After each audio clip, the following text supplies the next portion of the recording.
Responsibility. That's what gives life meaning. It's like lift a load. Then you can tolerate yourself, right? Because look at, you're useless, easily hurt. Why should you have any self-respect? That's the story of the fall.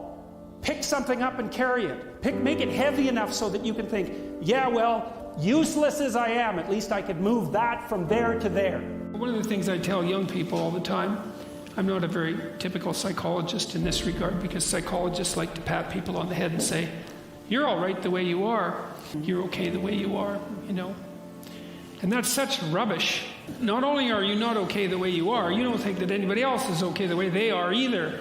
And you don't think your children are okay the way they are, like you love them and all that, but you don't want them to stay 3 years old their entire life. You want them to expand and improve and become who they are. Instead of telling young people that they're okay the way they are, I tell them that, and it's a terrible message for them if they're desperate. You know, so let's say 10% of the people in my audience are young, maybe they're young men, just for the sake of argument, and they're like not in good shape.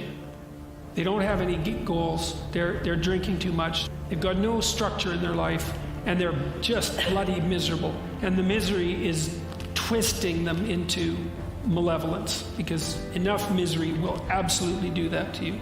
And then what are you going to do? And come along and say, well, you're okay the way you are? It's like, that's the last thing they want to hear. It's like, get your damn act together. You know, you got things to do, and they're going to be difficult. And that there's an echoing Christian message in there, I would say, which is, you pick up the weight of your suffering voluntarily, and you walk uphill with it. And that not only gives you the meaning that you need in your life to stop you from degenerating in a dangerous manner, but it actually makes things better. And so that all has to be part of it. Like, I believe in human ingenuity. I think we can solve all the problems that beset us. But it can't just be, it has to be more than we can enhance material well-being. Make a plan. Look at what you're interested in. Get disciplined about something. Allow for the possibility that you have something important to contribute to the world, and that the world would be a lesser place without that contribution. Don't be afraid of taking on responsibility. It's where you find what sustains you in your life. You can take on too much responsibility. You have to be cautious in that regard, but that's a less common problem than not taking on enough. It's like, okay, what are you aiming for? You can decide, man. But, you know, there's some criteria. It should be good for you. It should be good for you in a way that facilitates you moving forward. Maybe it should be good for you in a way that's also good for the family and the community. It should cover the domain of life. I mean, there's constraints on what you should regard as a value. But within those constraints, you have the choice. You have choice. Well, the thing is that people will carry a heavy load if they get to pick the goddamn load. So, and they think, well, I won't carry any load. It's like, okay, fine, but then you're like the sled dog that doesn't have a sled to pull. You're gonna tear pieces out of your own legs because you're bored. You know, people are pack animals. They need to pull against a weight. And that's not true for everyone. It's not true particularly, say, for low conscientious people. I mean, maybe they're open and creative or extroverted and some other things, but for the typical person, they'll eat themselves up unless they have a load. This is why there's such an opiate epidemic among dispossessed white middle-aged guys who are unemployed in the US. It's like they lose their job, they're done, right? They despise themselves. Yeah, that's what it looks like to me. You have to, and it's so interesting to watch the young men when you talk to them about responsibility. They're so goddamn thrilled about it. It just blows me away. It's like, really? That's the counterculture. Grow the hell up and do something useful. Really? I could do that? Oh, I'm so excited by that idea. No one ever mentioned that before. It's like rights. Jesus, it's appalling. And I feel that that's deeply felt by the people who are coming out to listen to these sorts of things too. They've had enough of that.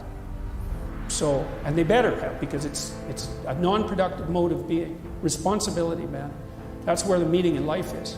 Take on some responsibility. Do something for other people. You're doing something for yourself while you're doing that, even if you don't know it, for sure, because you're a community across time. Find something to serve. Somebody to help. Someone to problem help. to solve. A job to find a job. Do your best with the customers. Don't be above your job. You're going to get an entry-level job when you're a kid. Well, what else would you want? You want to be the boss? What do you know? You don't know anything. You could be the boss of your job. You know, if you're working in a grocery store, or you're working in a convenience store, assuming you're not working for terrified tyrants, you can be nice to the customers. You can develop your social skills.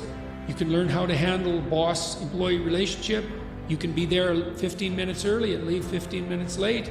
Like, you can learn in an entry-level job, man. And I'll tell you, if you take an entry-level job and you learn, and it's a reasonably decent place, you will not be in an entry-level job for long.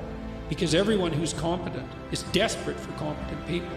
And if you go and show yourself as competent, there'll be a trial period, but if you go show yourself as competent, all sorts of doors you didn't even know were there will start opening like mad. So you strive for competence, for craftsmanship. Yeah, for discipline.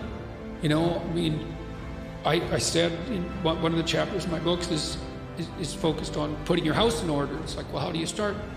Make your bed. You know, it actually took me quite a long time in my life before I made my bed regularly in the morning. Most of my life was in pretty good order, but that was one thing I didn't have in order.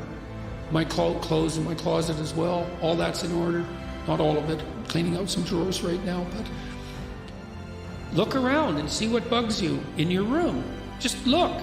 It's like, okay, I'm in my room. Do I like this room? No, it bugs me. Okay, why? Well, the paint's peeling there, and it's dusty there, and the carpet's dirty, and that corner's kind of ugly, and the light there isn't very good, and my clothes closet's a mess, so I don't even like to open it. Okay, that's a lot of problems. That sucks. That's a lot of opportunity. Pick something and fix it. Men have to figure out what they have to do. And if they have nothing worth living for, then they stay Peter Pan. And why the hell not? Because the alternative to valued responsibility is impulsive, low-class pleasure. And you saw that in the Pinocchio story, right? That's Pleasure Island. It's like, well, why lift the load if there's nothing in it for you? That's another thing that we're doing to men that's a very bad idea. And to boys. It's like, you're pathological and oppressive. It's like, fine then, why the hell am I going to play? If that's the situation, if I get no credit for bearing responsibility, you could bloody well be sure I'm not going to bear it. But then, you know, your life is useless and meaningless. And you're full of self-contempt and nihilism. And that's not good. And so that's why I think, that's what I think's going on at a deeper level with regards to men needing this direction. A man has to decide that he's going to do something. He has to decide that. A lot of the things that people regard as traps are actually the means to their life. You know, often young people are afraid of commitment, for example, in the context of a romantic relationship, and because they feel that that's going to interfere with their pursuit of something more valuable. But that's just not the case. You're not going to find something more valuable in your life than a committed relationship with someone that you love, that sustains itself across time, and that in all likelihood produces children. That's life. And there may be people for whom avoiding that is the better route, but those people are very rare, and you need a real reason to assume that you're one of those people. And hopefully for you, you're not. You know, I've had a very good career, a very meaningful career in multiple dimensions, and it's still been the case for me that the most important part of my life has been my intimate relationship with my wife and my family. So don't be afraid of that, or be afraid of it, but don't let that stop you from pursuing it.